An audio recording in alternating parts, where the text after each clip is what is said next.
New strategy presentation today along with the new Dragon Empire Ride Line for Overdress 5. So let's begin. But first, cards for the last few days. First off, a double rare, Acute Dragon Arrow Fierce, grade 1, 8 power and skillless. Auto rearguard, when this card attacks or boosts, costs soul last 1. This card gets plus 5 power for every other grade 1 or less rearguards on your field until the end of that battle. Keep in mind Rorora's dual nation with Dragon Empire and Stokeia, so this is definitely made for Rorora because plant tokens are still grade 0s. But not only that, this is actually decent in Basagra because Basagra also calls a bunch of grade 1s. Just not sure if this is really worth running in that deck just because of the Soul Blast, but you do have the option. Next, a good rare, Stepping Calyx Salvia, grade 1, 8 power and skillless. Auto, when placed on rearguard, if your Vanguard is grade 3 or greater, you may call a plant token to rearguard. A free generic +1. Might just play this in Sorga for some sacrifice fodder, or even just tech this in Magnolia just to get more pluses. There's a lot of things that you can do with this card just because it's generic, but of course it is for Aurora. And then another double rare for Stokeia. Sticky String Mutant Akutia Sticky, grade 1, 8 power and skillless.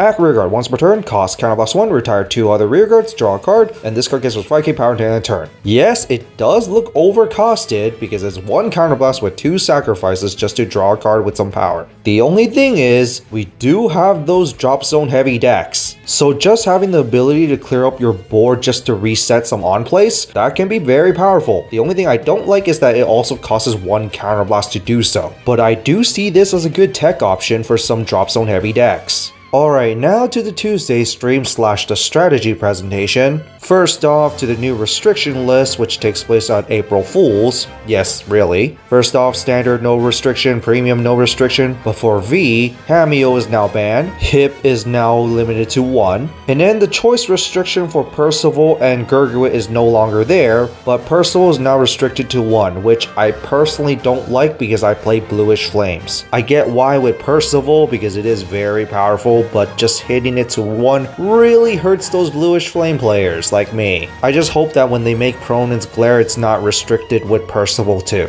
And then to the next season of Overdress, it is now turned into Will Dress, and considering that Overdress was a mechanic, I wonder will Will Dress become an evolution of the Overdress mechanic. And also it says that this is a tournament arc, and just like every other Vanguard anime, in mid-season we got of course new main characters. And then here's the Dark States Ride Line for the Cross Cray Epic, along with the Dragon Empire, which we'll be going over today. Here are the 10th anniversary SPs, which looks like copy and paste of old art because of course, but at least that it confirms that the cross rides are going to be grade 3s. And then here's the next 3-month product release, which we already know about April and May, with June's clan collection of course. And then at July, we're going to have the 3 trial decks based on the 3 characters with Yu Yu. Yes, trial decks, meaning that we're not going to get those start decks for some reason. And then in August after that, we're going to get the 6 booster set that of course will go with the trial decks. And then here's the cover for Clan Collection 5 with Dragonic Overlord the Rebirth, yes, Reverse Dayusha, and a new Bermuda unit that doesn't look like a reverse unit. Bermuda still doesn't have a reversed unit revealed yet, but they can still surprise us with the other cards. And then for Clan Collection 6, we got Omega Glendios. I'm excited to see him again. Let's see will we get the auto win condition for him. Drag Ruler Phantom, and a reverse Tachikaze unit that looks like Spinel Driver. Either way, I'm always excited for Clan Collection.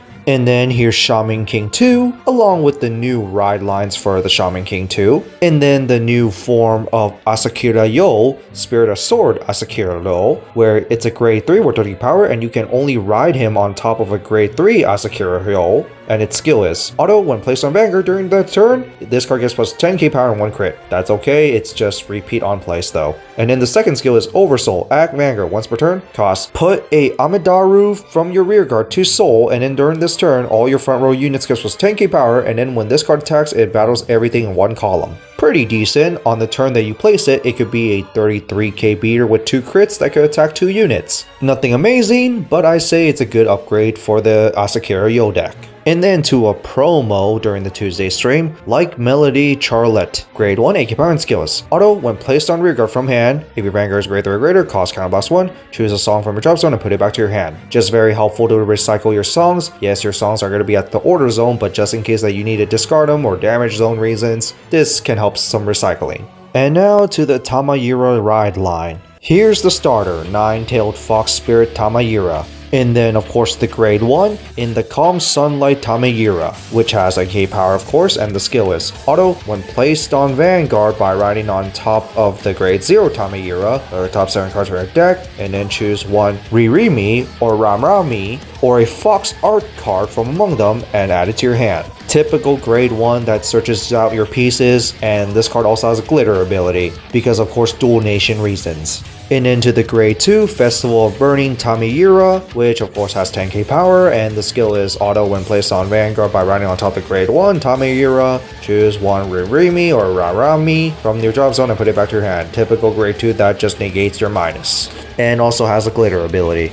And then to the grade 3 Deepening Night Tamayura. Grade 3 during your power and skills. Auto Vanguard. At the beginning of your ride phase, you get this ability until the end of turn. All your front row units get plus 5k power. Free power just being on your Vanguard. Sure, you have to wait for your second grade 3 turn for it, but that's pretty good. And in the second skill, Auto Vanguard. When this card attacks, cost combat 1, perform one of the following abilities. Choose a card from your soul and call it to rearguard, or you choose a Ririmi or Rarami from your soul and call them to rearguard. First off, those units are going to be grade 2, spoiler alert. And considering that this happens on attack and your first skill gives an extra 5k power, this actually enables decent multi-attack actually. And if you don't have those 2 cards in soul, you still could call 1 card, which still gives you 1 more attack. And another thing about this deck is that you will want to soul charge quite a bit for this deck because you are going to be using soul. So there might be some good units in your soul to use. So overall it's pretty good, and also has a glitter ability. And then the dual nation cards for this deck, which is also Dark State with Dragon Empire. The first one being Twin Direful Dolls Ririmi. Grade 2, 10 power and skills. Auto when placed on rearguard. If you have a rearguard with Rarami in its card name, cost Soul Blast 2, choose one of your opponent's rearguards,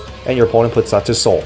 I don't like the idea of giving your opponent resources, even though it's a removal, but it is an okay skill, but I prefer a retire. But anyway, second skill. It's a glitter for Tamayura. Auto, when retired from Guardian Circle, you may put this card to soul. And considering that grade 3 Tamayura can call these 2 cards from soul, yeah, you do want to do this. And then to our Twin Direful Dolls Rarami, which is a grade 2 with 10k power, and its skill is auto when placed on rearguard. If you have Ririmi on the field, cost Soul Blast 2, draw a card. Yeah, both cards cost 2 Soul Blasts. That's what I meant, that you might want some soul charging in this deck. And then second skill is the same as Ririmi, where it's glitter for Tamayura, where when it's retired from Guardian Circle, you put it to soul. I mean, I kinda get the idea. While Tamayura tells these 2 to do some multi-attacking, these 2 will also help defend, which will put themselves back in soul, and then Tamayura from the next turn could just attack again and then call these 2 back to from soul. The only thing is, against the control matchup, it can suck. But overall, it's a fun little idea, I'm not submit. And then to the final card, which is the Fox Art card, Fleeing Shine That Lights Life, which is a grade 2 Blitz order with the skill of you play it by Soul Blasting 2. And if your Vanguard is Tamayura, you can choose one of your Vanguards and it gets this skill. Count Vanguard. All your opponent's front row units gets minus 10k power in their turn. That's pretty powerful, but like I said before, the Soul Blast 2 is a little hefty, so you do want to run a Soul Charge engine for this deck. Now luckily we do technically have a Soul Charge engine in the form of Eugene, because Eugene has a lot of Soul Charging cards, so you might just add some of the Eugene cards for this deck. But this Splits order is pretty strong, forcing your opponent to be a negative front trigger, which of course affects a lot of things. But hopefully they do make more Fox Art cards, because this cannot be the only one. Finally, next week we get the Dark States Ride Line, along with the reveal of Phantom Blaster Overlord. Yay, Phantom Blaster Overlord again. Hopefully it doesn't get shafted like last time when it got reintroduced in V though.